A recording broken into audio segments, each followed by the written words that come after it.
ولادت باسعادت کے بعد 3-4 دن تک آپ کی والدہ نے آپ کو دودھ پلایا۔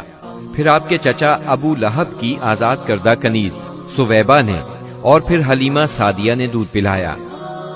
اس زمانے میں عرب میں یہ دستور تھا جو آج کے دور میں بھی باقی ہے کہ نوزائیدہ بچوں کو دودھ پلانے کے لیے شرفاء ابتدا ہی سے دیہات میں بھیج دیا کرتے تھے تاکہ دیہات کی صاف ستھری اور کھلی آب و ہوا میں ان کی پرورش ہو سکے۔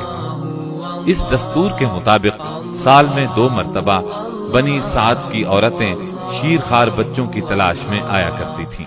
چنانچہ آپ کی پیدائش کے 8 دن بعد انہی عورتوں کے ساتھ حلیمہ سعدیہ بھی تشریف لائیں۔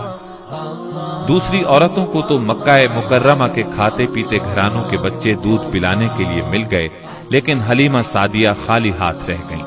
نبی کریم صلی اللہ علیہ وسلم چونکہ یتیم تھے، اس لیے انعام و اکرام کی امید کم تھی، اس لیے کسی عورت نے ان کے گھر کی طرف توجہ نہ کی۔ آخر جب روانگی کا وقت آیا تو حلیمہ کو خالی ہاتھ جانا بہت ناگوار گزرا، اور اللہ تعالی کی طرف سے ان کا دل اس یتیم بچے کی طرف کھنچنے لگا۔ چنانچہ انہوں نے اپنے شوہر حارث سے جا کر کہا، اللہ کی قسم مجھے یہ اچھا نہیں لگتا کہ میری ساری سہیلیاں تو بچے لے کر جائیں اور میں اکیلی کوئی بچہ لیے بغیر جاؤں، میں جا کر اس یتیم بچے ہی کو لے لیتی ہوں۔ شوہر نے یہ سن کر کہا، کوئی حرج نہیں، ممکن ہے اللہ ہمارے لیے اسی میں برکت عطا کر دے۔ اس کے بعد انہوں نے جا کر بچے کو لے لیا۔ قافلہ روانہ ہوا، سب سوار ہو کر چل پڑے۔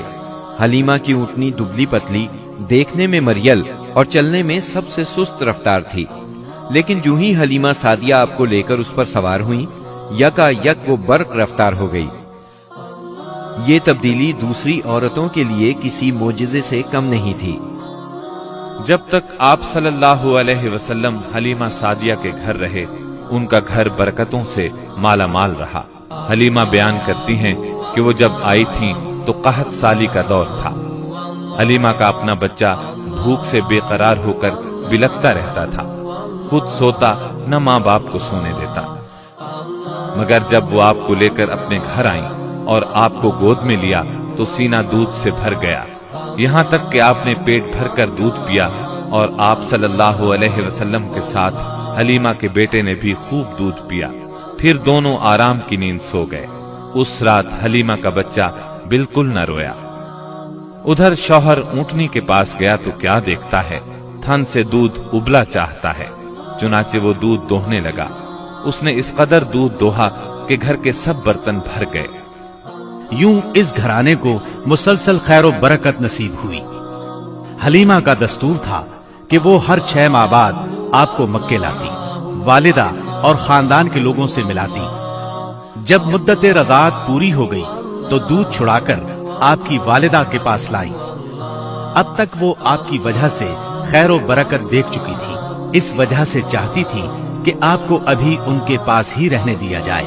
چنانچہ انہوں نے آپ کی والدہ سے کہا، کیوں نہ آپ بچے کو ابھی میرے پاس ہی رہنے دیں تاکہ یہ اور مضبوط ہو جائے، مجھے مکے کی وبا سے ڈر لگتا ہے۔ والدہ اس پر راضی ہو گئیں اور حلیمہ آپ کو لے کر خوش خوش اپنے گھر آ گئیں۔ اس طرح آپ قریباً 2 برس تک وہیں رہے۔ پھر آپ کے سینہ مبارک کو چاک کرنے کا واقعہ پیش آیا۔ اس واقعے سے خوفزدہ ہو کر حلیمہ اور ان کے شوہر نے آپ کو آپ کی والدہ آمنہ کے حوالے کر دیا۔